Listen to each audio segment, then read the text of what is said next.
Yeah. Cool. Hold on. We trying to get this together.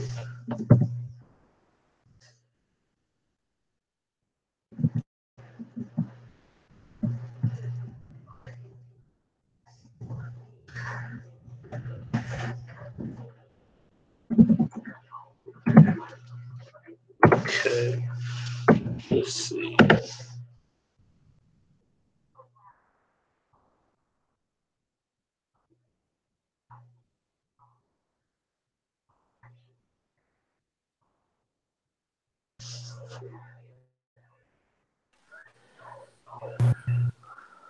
All right. Let's see. One more thing to do. Who? Cool. Okay. Okay.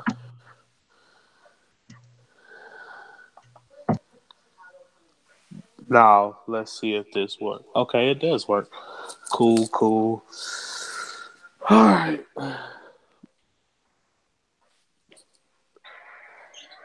So, sitting here watching Philly and Golden State right now.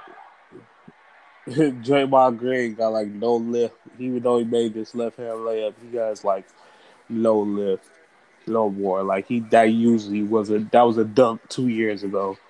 It's crazy how already his lift has dropped tremendously. Like that's insane to me. Like how can you have your lift drop that fast? Like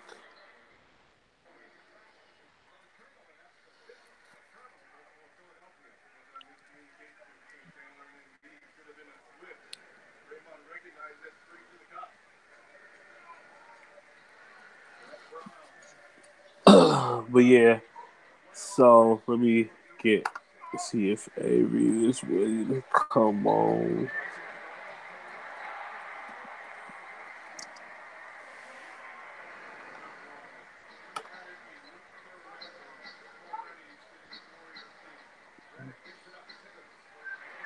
Let's see. It's Sexton.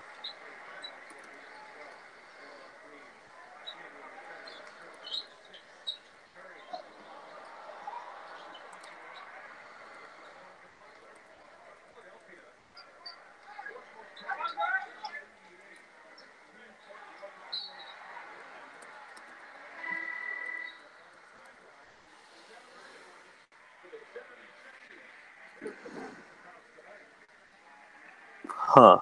So yeah, just trying to sort everything out.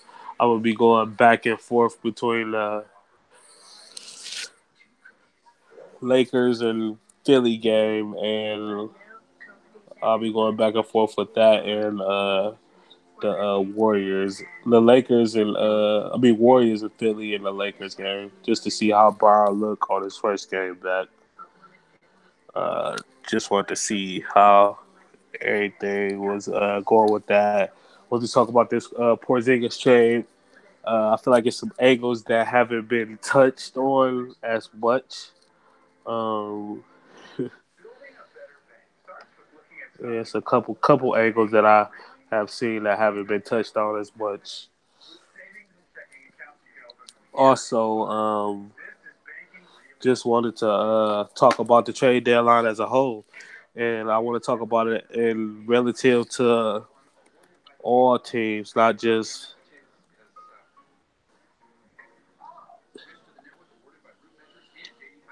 the teams that made trades today. Like I want to talk about it on all teams. Just run through and see which. Well, I'll just talk about it on most teams. Run through and see which players should be traded to see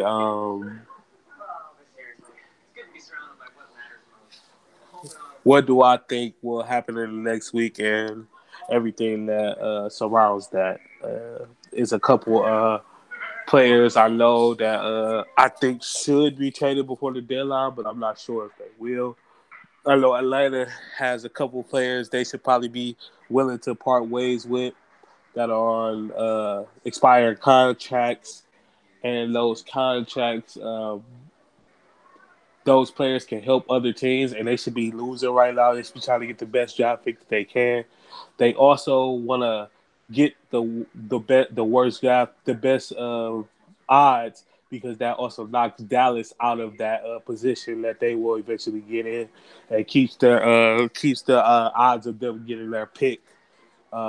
This year is different because the first five picks are actual lottery pick. No, the first four picks are actually lottery picks, which is different from last year and years prior, where the top three picks were lottery picks that are actually go with the ping pong balls. So that's gonna make a big deal for Dallas because that gives them another opportunity to get in the top four, which means they will keep their pick. Anywhere in the top five, they keep their pick. And if you will have one of the worst three records, the lowest you could fall is number five, which is interesting in that aspect as well. Because like in years prior, you could only be four, which kind of they try to like lessen the reason to tank, even though that didn't work in that aspect. It still gave you a probability of like it still gave you you still have a reason to take, but it's like you're not guaranteed a top pick just because you did take. Yeah, because like think of drafts in the past. Like drafts usually fall off after the fourth pick. It's like a slight drop off. You can still get a star there, but you usually like guaranteed to get some type of star player if you draft the right person in the top four. That's a good screen and a good shot by Curry. Warriors seem to have caught fire right now. Oh, that's a great play. Great play. Great finish by Ben Simmons.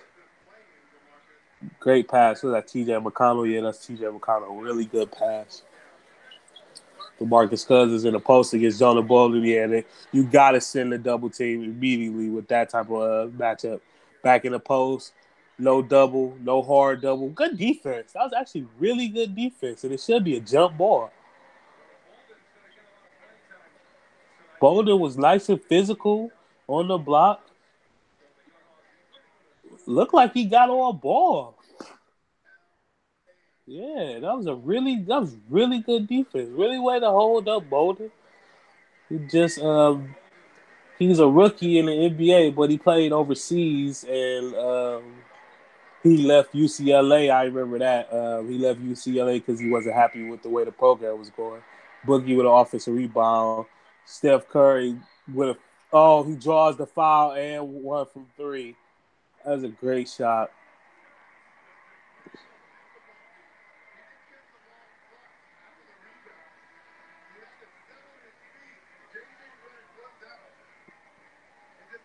Yeah, that was a really good shot.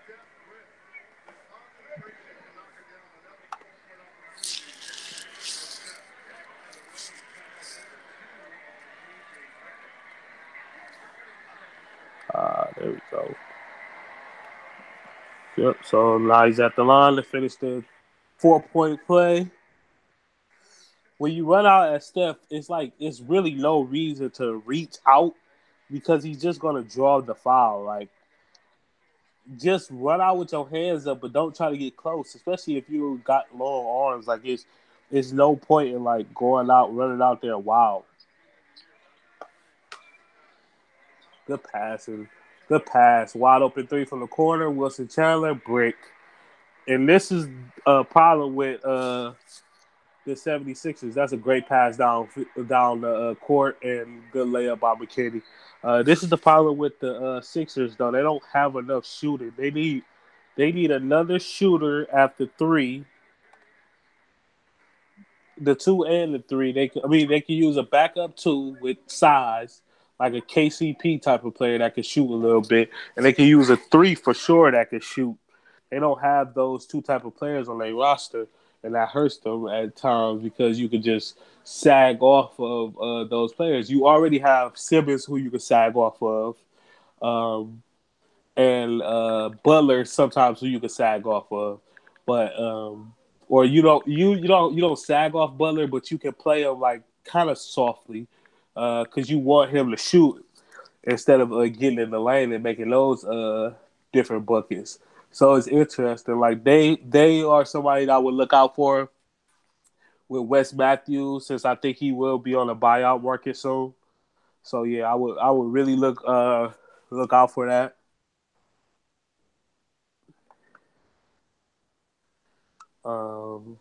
Yeah, it's interesting though. So the trade that happened earlier was Courtney Lee, Tim Hardaway Jr., and Kristaps Porzingis for Wes Matthews, DeAndre Jordan, Dennis Smith Jr. Oh, and another. So it's Tim Hardaway, Courtney Lee, Kristaps Porzingis, and Trey Burke for Wes Matthews, DeAndre Jordan, Dennis Smith Jr., and two first round draft picks. The significance, the first round draft picks are basically since since right now Dallas owes Atlanta a first round draft pick. It's top five protected this year, and then next year I think it's top five protected again, or top four protected again.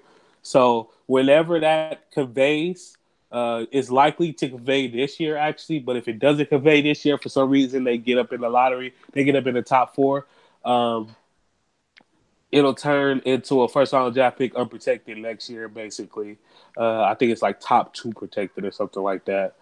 And after that conveys, so let's say it conveys this year, then New York will get the 2021 and 2023 picks. Those are both top 10 protected, and well, the next one is unprotected, and then it's top 10 protected in 2023 or 2022, 2023 or 2024. Those are the and if it gets to 2025, then it's a second round draft pick. So they have a chance to get two first round draft picks from Dallas. It could also be a second rounder. That makes it difficult. We're like explaining that, but so the reason why it's interesting, like why it's interesting that they did this trade is because people think that like there's several different reasons. One, they believe that Kristaps Porzingis never wanted to be there. It's not something that he ever like warmed up to the organization. He felt that they were incompetent and that they would. Uh,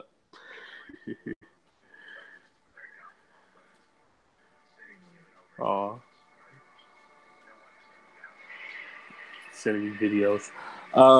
Yeah, they thought that they would be incompetent and that they would never put a winning organization around them.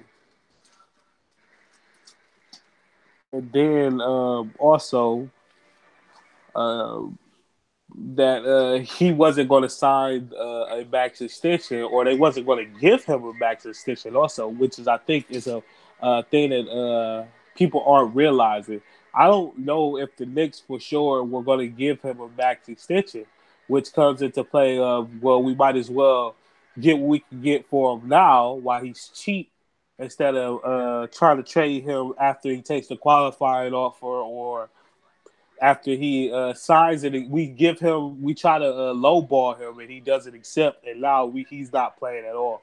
So they got a chance to see him rehab and everything, to look at what's happening with his rehab. They probably felt like maybe they weren't comfortable signing him to a max extension, even though there's ways you can get around, like you can go put different insurances in there that will make it so that it doesn't convey. I mean that he doesn't get the full amount of his contract, a la Embiid. Um, there's ways that you can get around that, but instead of doing those different things or offering him the extension to see if he'll turn it down, they just, offer him the max extension and him turning it down. They just said, "Well, we're going to trade him. We're going to get what we can get for him." And then I was thinking about it, like, let's say they do get the Knicks do get these two backs free agents. Let's say it is Kyrie and KD. Then what do you do with Dennis Smith? Like, it doesn't make sense to have Dennis Smith on your roster if you're Kuzma for three. Good. That's a good shot for Kuzma, straight down the middle. He's usually good at top of the break threes. It doesn't make sense for you to sign. It doesn't make sense for you to have Dennis Smith Jr. on the roster if you're going to sign Kyrie or Kemba Walker. So then you'll have to end up trading him this offseason. Hopefully he plays well in the last half of the season because he'll actually regain some trade value. But if he doesn't, then you'll be basically giving him away just to appease, like, to sign those free agents. Or if you keep him, then he's going to be a backup point guard. He's going to become expensive because he's a top 10 pick. So his qualifying offer and things of that nature is going to be high, um, which he's going to take, or he's going to want out. So it just doesn't make sense to get Dennis Smith. I feel like if you was going to do this trade in this way, it should have been a three-team trade where you was able to get back a player of value that you feel like you could pair with those big three. But I guess even if they're saying, like, the Knicks are basically saying, even if we strike out on the big free agents, they could do what the Lakers did this year and sign a bunch of 1 year free agents for big dollars and put Dennis Smith Jr., their top five pick, wherever that's going to be, or top six pick, wherever that's going to be, and put those two players together, sign some free agents, and roll it back to the next year and see what free agents could come that following year. But it doesn't make sense the way that they did it. Like, they could have. I feel like if you was going to do it this way, you should have tried to trade future first round draft picks. You could have still traded the two future first round draft picks to get rid of the money of Tim Hardaway and Courtney Lee, kept Porzingis, and then this summer you figure out what you're going to do with Porzingis. Like, if you're offering two first round draft picks and you may be taking on you let's say you take on let's say you trade those two players and you take on maybe like 15 million for next year, well, or like 10 million from next year, you'll still have you'll still have two max slots available next year for a 38 the 10 plus year veteran and the 7 to 9 year veteran, which is all you need for that is like around 60 no 71 $1 million. So you'll still have enough for those $71 million, and you will also have Kristaps Porzingis still there, and you'll be able to trade him at any time. Like, somebody like a team like the Cavs will always take Porzingis because of the high upside. Like, that's the thing with Markelle Fultz right now.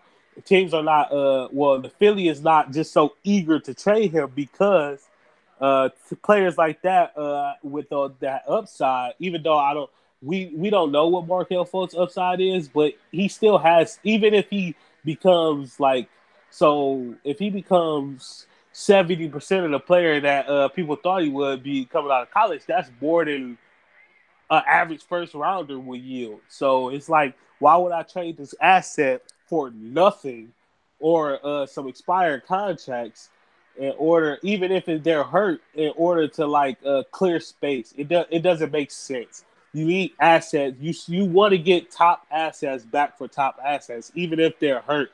That's why you wait until they're healthy. You wait until they play, and people can see, okay, now this is the asset that we want. Um, and you go for it. But so the real reason I think that the Knicks did this is to tank, and I think Dallas also did this trade to tank. I think both teams wanted to get a top five pick this year, and I think the Knicks wanted the worst odds so they could be sure that they are going to get a top five pick and possibly get Zion. And that was their thinking about this trade. If we strip the roster bare, they get back DeAndre Jordan, Wes Matthews. They're gonna cut them. They're gonna cut Canner. They're gonna basically put out a G League team with all, or a very very young NBA team with all their young players, and they're gonna play the rest of this season out. And when they play the rest of this season out, they're gonna they're gonna play the rest of this season out, and after they play the rest of this season out, they're gonna Hold on. After they play the rest of this season out, they're gonna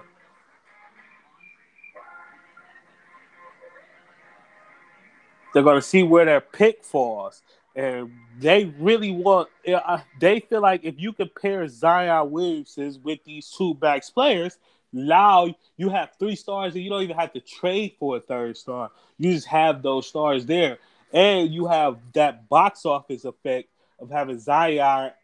If you can get Zion, Kyrie, and KD, like that's sellouts. That's fan excitement. That's a different kind of fan excitement. So that's what they're hoping to pair, and I just don't see there's other ways that they could have stripped down the roster in order to do this.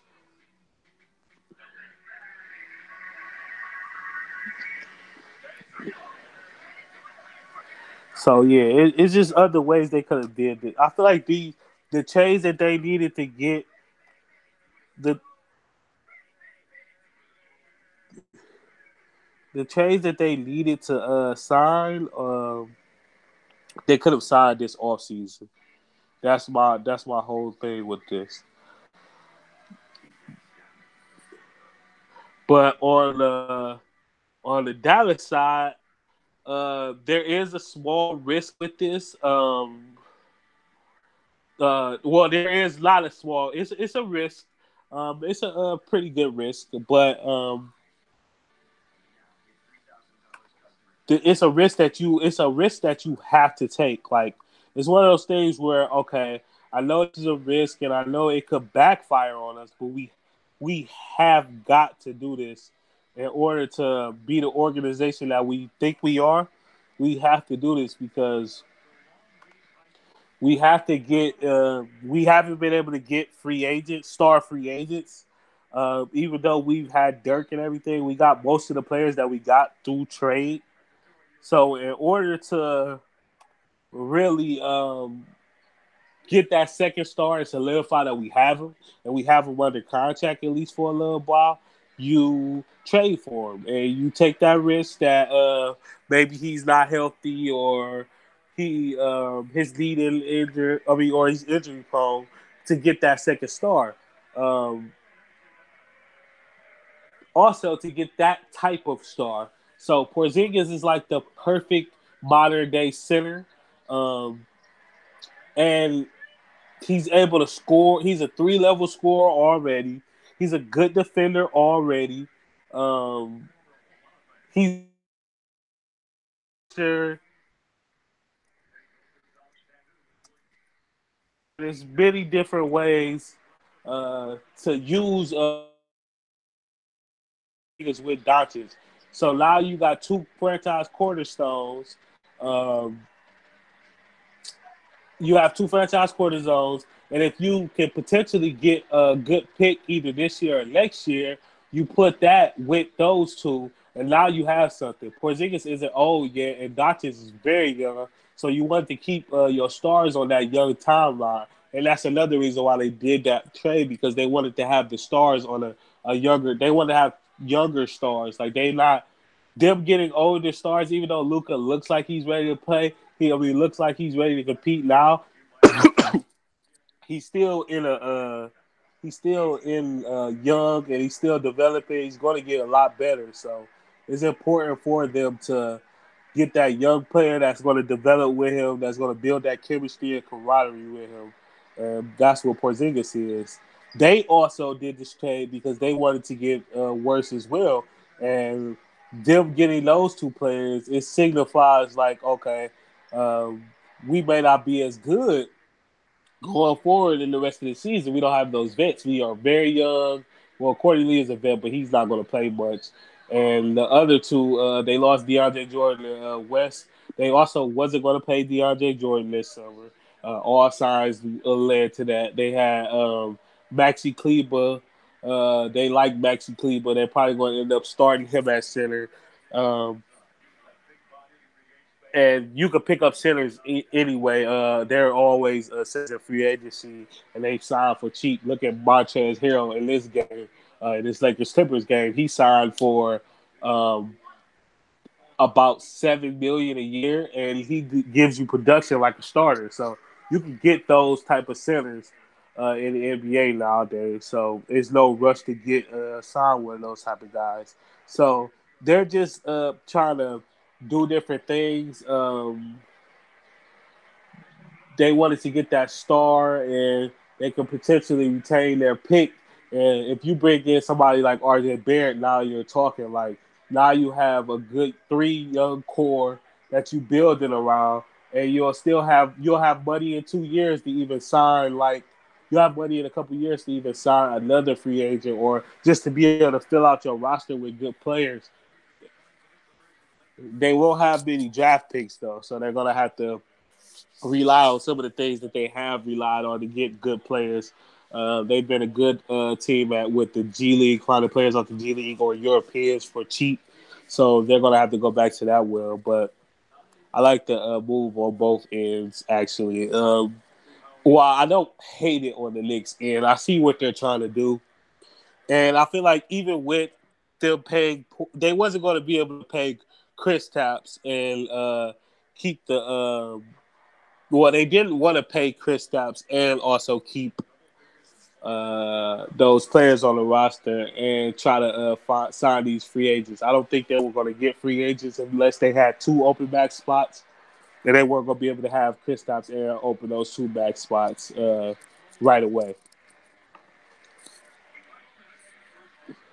But I'm high on Kristaps Porzingis. I remember how good he was last year before he got injured. He was amazing, and it was sad to see him out there playing on the team so bad. But he was really good. And Brandon Ingram would have faded away and one in the lane. It's a good looking move. Brandon Ingram playing like he want to stay on the Lakers, but he's not.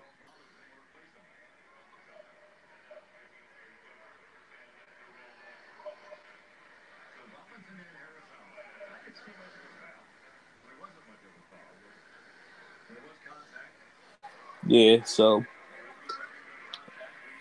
this Clippers team, I swear this is definitely one of those teams where if you break it up and give like certain players to certain teams around the NBA, like these teams would be so much better with these players. Like Lou Williams is a perfect 76er right now. They need that punch, that guard that can get buckets late in games, like perfectly. Uh, Harold, you can give, and he really needs to be back in Houston. He would be perfect there. Uh, Tobias Harris on like Brooklyn would be amazing right now. Uh, Shea is young. If you gave Shea to Orlando, they need a point guard in the worst way. So a lot of good parts on this Clippers team. Lakers playing good in the first quarter though. Lakers young players playing real good. Looks like it was a goaltend on a shot that was definitely not going to make. There was no reason to goaltend that shot. But yeah, and going through well, we got the trade deadline coming up, and I just wanted to.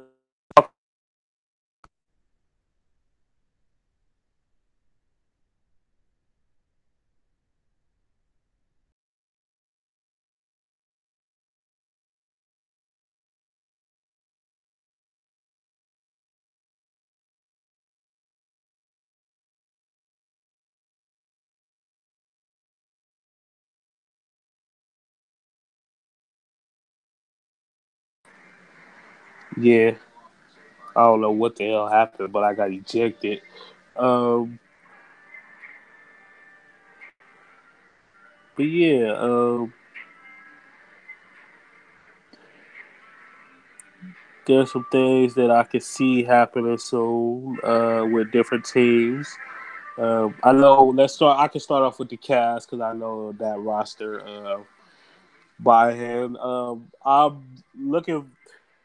So a couple players I'm looking to be traded on the Cavs roster. I think J.R. Smith will be traded. I think it's actually important that he is traded. We take his value far enough already, and the fact that he has this low guarantee on his contract for next year. It works perfectly.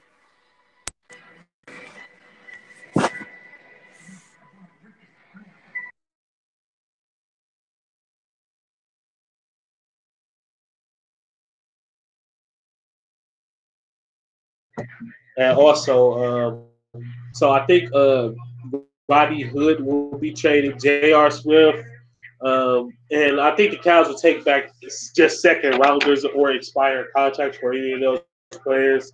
Um, I don't think Jordan Clarkson will be traded. That was one of the worst trades of the decade, by the way, getting Jordan Clarkson when nobody else wanted Jordan Clarkson's contract, which also allowed the Lakers to help the Lakers sign LeBron, by the way. It was a dumb trade when it happened. We should have never, if we wanted Larry Nance, we should have just got Larry Nance. It wasn't like Larry Nance was some great asset. Also, let's see other players on the. I don't see nobody trading for Tristan Thompson contract yet. Maybe next year when it's an expiring deal. He would be useful on a bunch of playoff teams, but I just don't see them wanting his contract. A team that could very well use him is a team like the 76ers could definitely use him right now. Delavadova, no, he's on a negative contract. Nance Jr. is not getting traded. They like Nance Jr. I don't like Nance Jr. I feel like there was no need to actually have him. You will have Tristan Thompson. Why do you need another energy big? Zizic, the Cavs like him. Alex Burke could be traded as well. Um, he's on an expired contract. He's been playing decent for the Cavs. He has a skill set that will translate to playoff basketball because he can get to the basket and he can shoot open three. So I'm looking for a team like Indiana to maybe trade for him because they're going to need that punch. They're going to need some punch in a shooting guard position. Henson hasn't played. Blossom game, no. The Wabba actually would be interesting on a team like Houston, but I don't see them trading for any more salary. And Channing Fry, maybe, maybe. A team like the Lakers actually would be interested for Channing Fry because they need bigs that can shoot threes and stretch out the floor. But I don't know if he will be able to play in most series. So maybe not. Maybe Philly for Channing Fry. They do miss having that vet big that can stretch out the floor a little bit. So yeah, but the players I see for sure getting traded off the Cavs are Roddy Hood, Roddy Hood, Alex Burke, and J.R. Smith. Roddy Hood will just have to agree. He has a no trade clause because of the way the contracts are set up. He will lose his bird rights with the Cavs, and so he will have to agree to a trade. Um, J.R. Smith will be traded, or he will either be traded or waived. But I'm thinking he's going to get traded because he has that low cap hold for next year, so the team can save money. A team can save money off the luxury tax if they get him this year. And he could be helpful as a 3-point shooting defender, a 3-and-D guy on the right team. Look for a team like Houston to want to trade for him. Uh, little mischief going on. It didn't look like that hard of a foul. It actually looked like he got a lot of ball. Yeah, he got a lot of ball. I don't understand why he got hands, but he got ball too. Oh, they didn't call a foul at all. That's why he was mad about that. And yeah, it's just interesting. The Cavs roster has some players that should be traded, but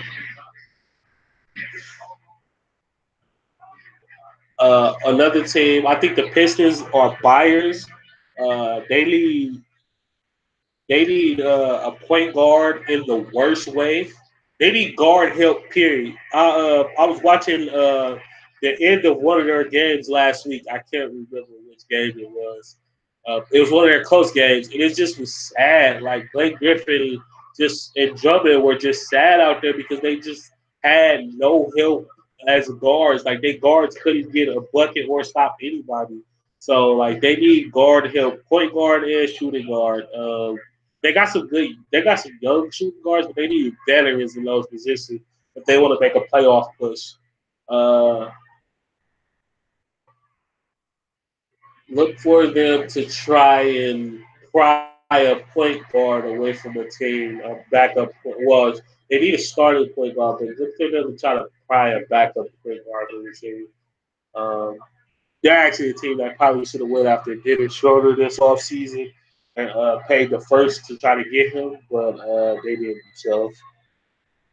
Uh, the Brooklyn Nets. I don't see them actually making any trades. Their problem is they need to get healthy. And I don't, it's not a problem, but because it's giving other players a time to shine, but they just really need to get healthy for this stretch. They've been playing well.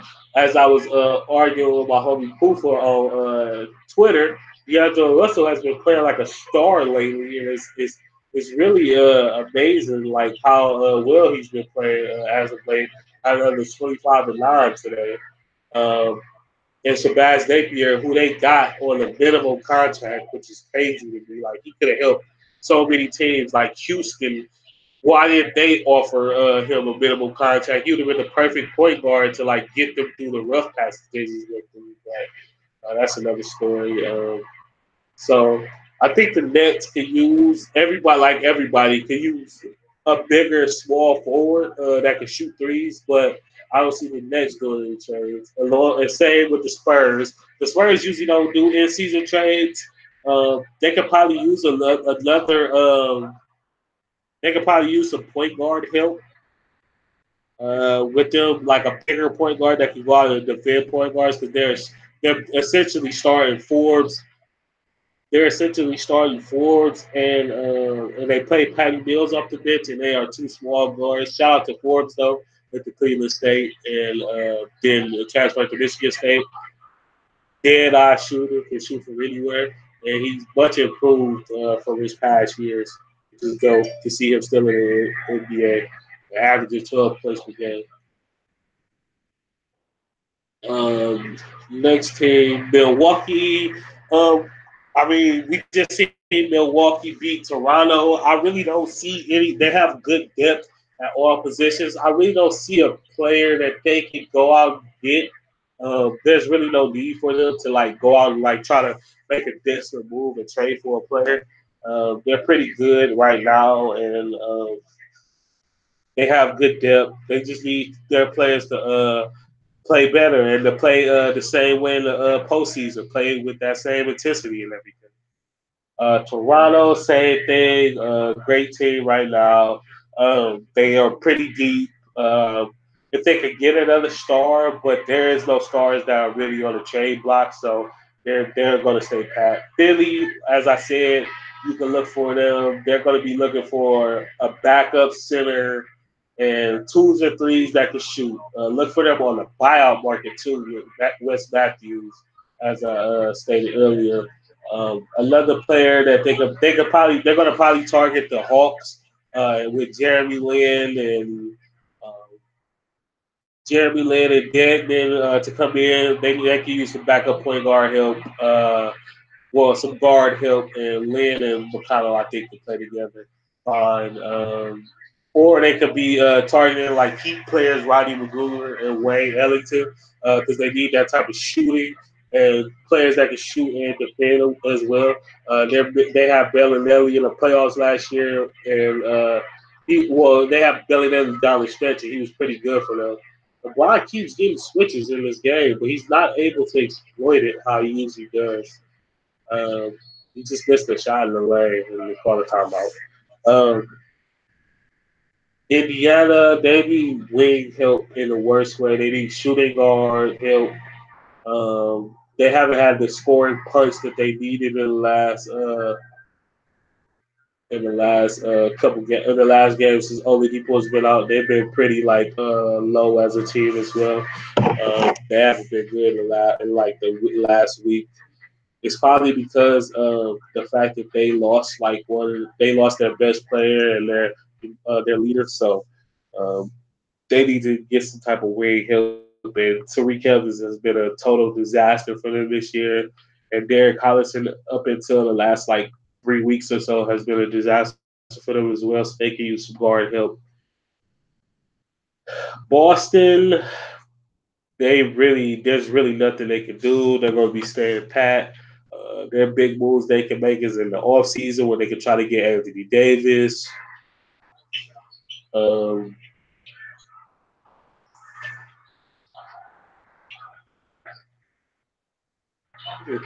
Good pump fake by Steph Curry. Good fake and pass for a dunk.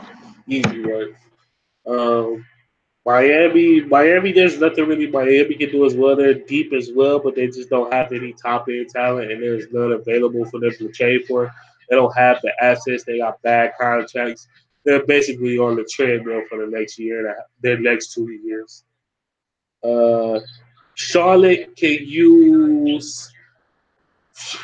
Charlotte really can use another star, Steph Curry, with a nice three in McConnell's face. He got a little sliver of open, and he made a three to Reddick. Reddick off the dribble, good passes here. McConnell, TJ McConnell with the pull up jumper is good from the free throw line.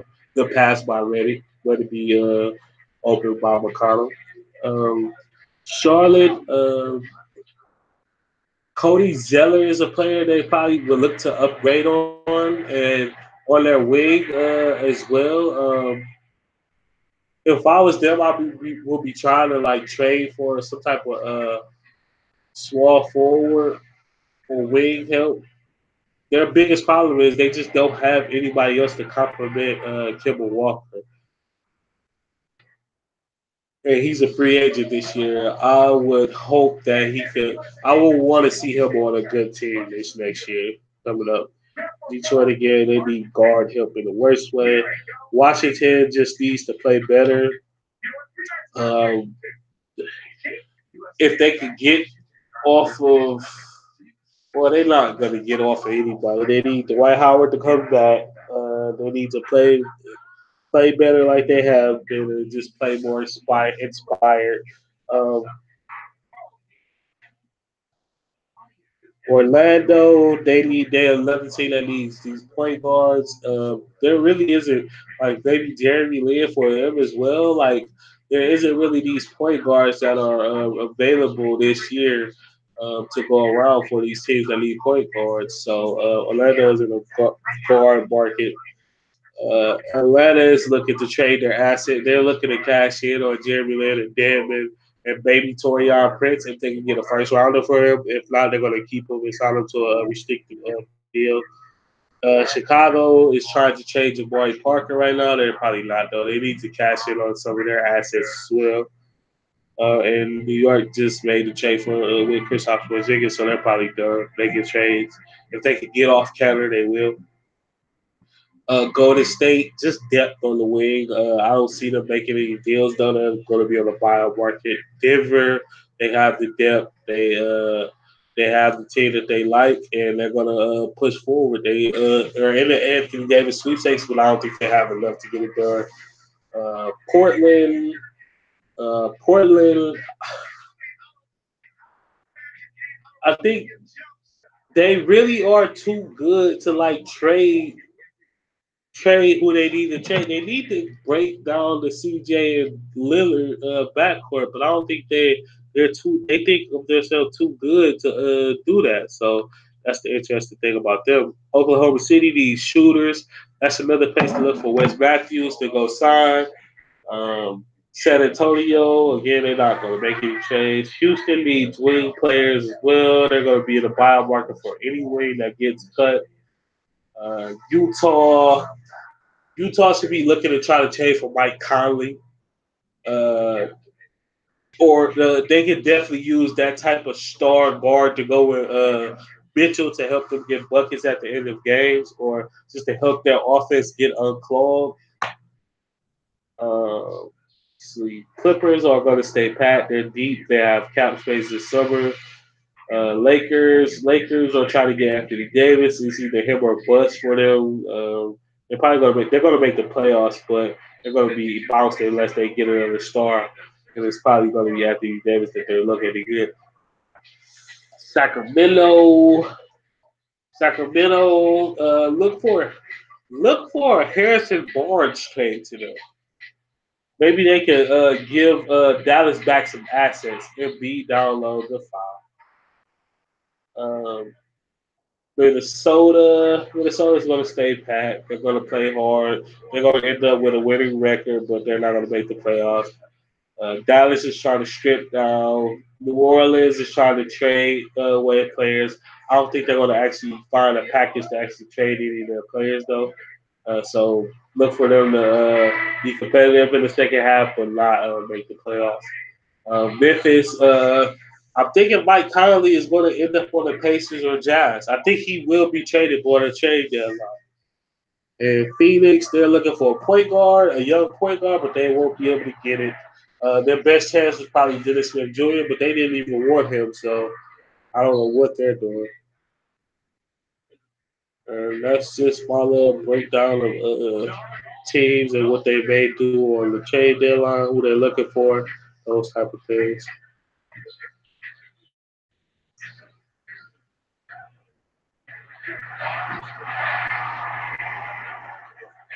Curry is still going off in this second half. I mean, this second quarter. Jimmy Butler with a jab step. Jimmy Butler pounding the ball up top. Pass to Ben Simmons.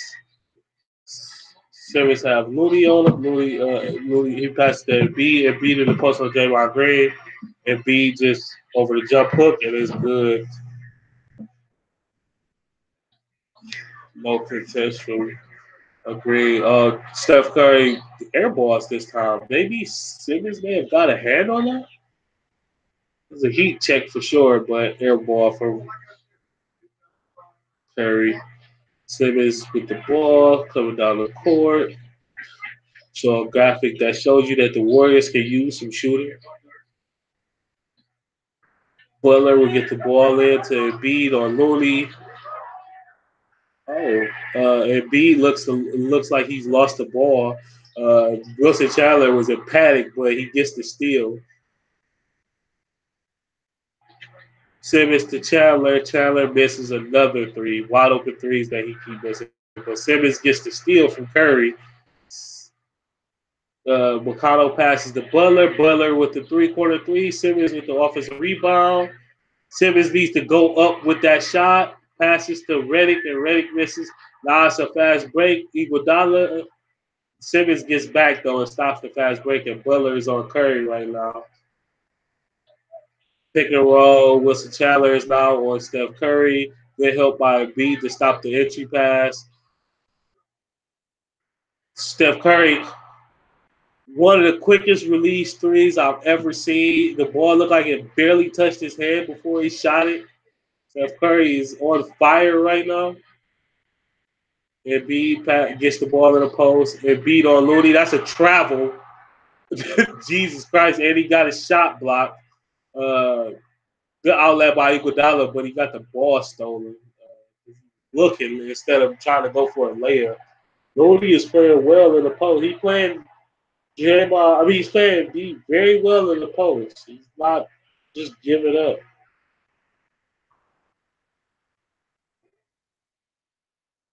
Yeah, I agree. Simmons has been incredible in this thing with defense. Good play by the Warriors. Gets the red a lane to the basket. He slides past a beat for the dunk.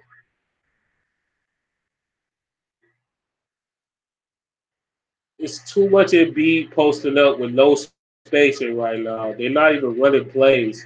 They're just posting up Embiid, and he can't get a bucket.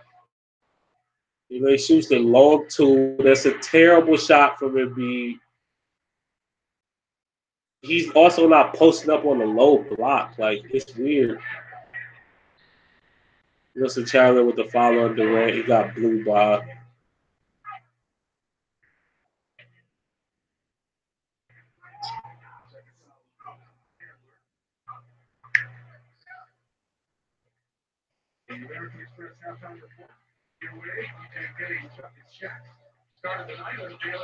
See, this is one of those halves that just be like, please, Simmons, be more aggressive.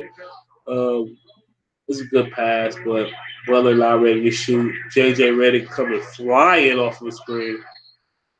It didn't look like he lifted his pivot foot. That didn't look like a travel to me. But nonetheless, they called a travel on that.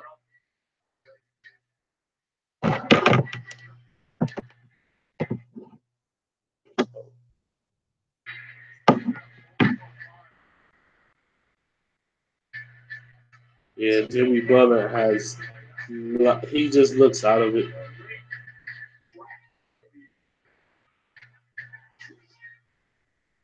Oh, Curry slips the double team, past the Iguodala. Iguodala wide up in corner three, and of course he missed it. Looney with the rebound, and he misses the layup.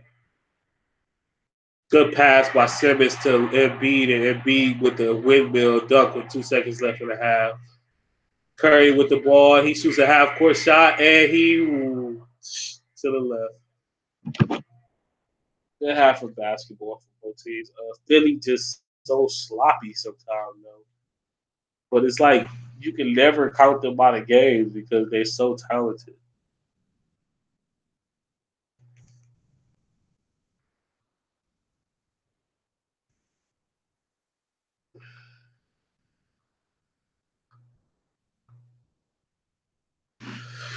Yeah.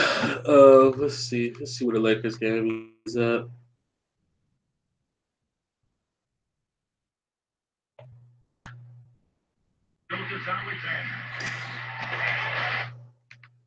Oh, it's still 3 minutes left. I'm probably gonna get off when halftime is over for this Lakers game. So Lakers Clippers up by one. Steal by Shea Gilgeous-Alexander, and he missed it, but Tobias Harris with the follow. Kuzma with the blow by. Tries to kick it to LeBron, but Patrick Beverly gets the steal, but steps out of bounds inexplicably.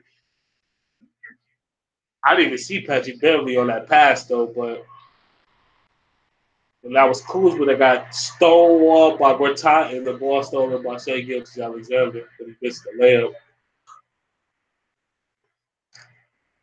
He's actually a really good finisher for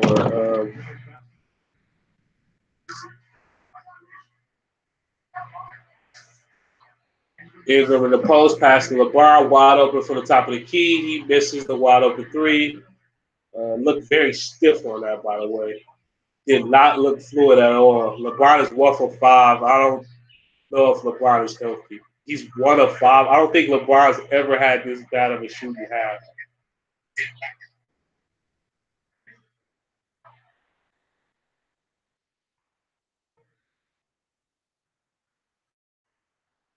Andrew Bradley has just been so bad. Tobias Harris with the step. Avery Bradley, another wide open shot. Of course, he missed it because he's been awful this year, and I don't understand why he's still playing. LeBron with the pass, he just struck Stu Bortat and makes the layup. Doc Rivers looking like, what the hell do we got to do to get a call? Pick and roll with Bortat. Bortat, great give and go. Patrick Beverly with the missed left hand layup. Rondo on the break. Rondo gets fouled from the back by Patrick Beverly.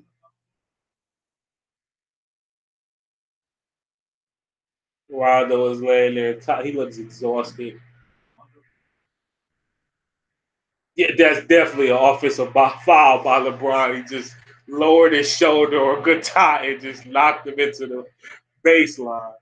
It wasn't even like Gortat was trying to take a charge, but he just got ran through.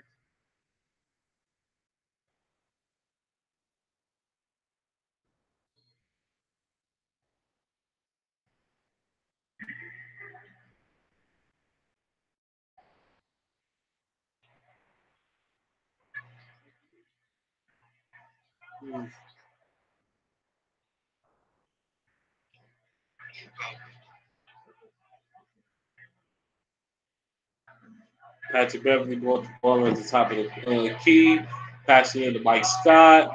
No movement from the weak side by Scott with a turnaround jumper as an air ball. It was a terrible shot. It was a terrible play. Why are they going to bite Scott in the post?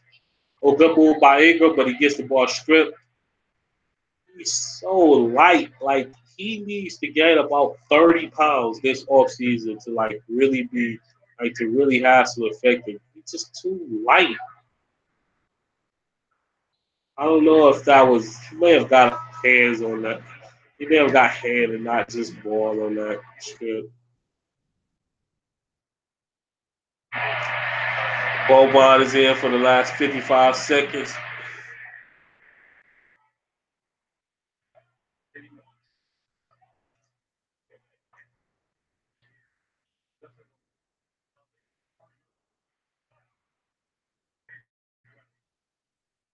LeBron with the inbound. This is a terrible camera angle, by the way.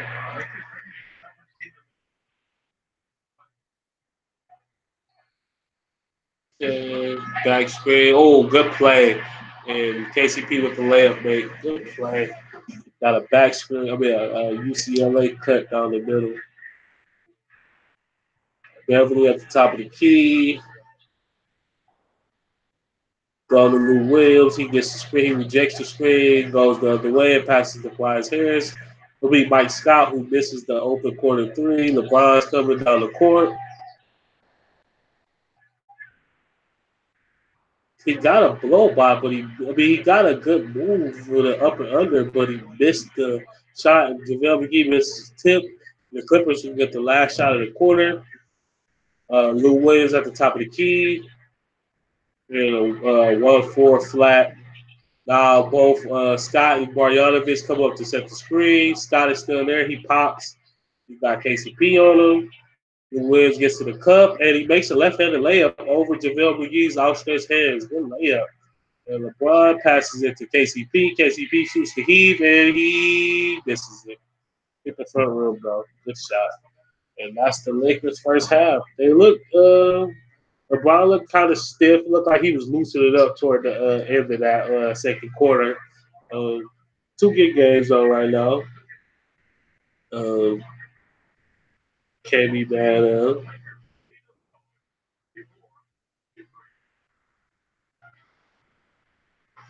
So, yeah, that was two good, two good halves of basketball.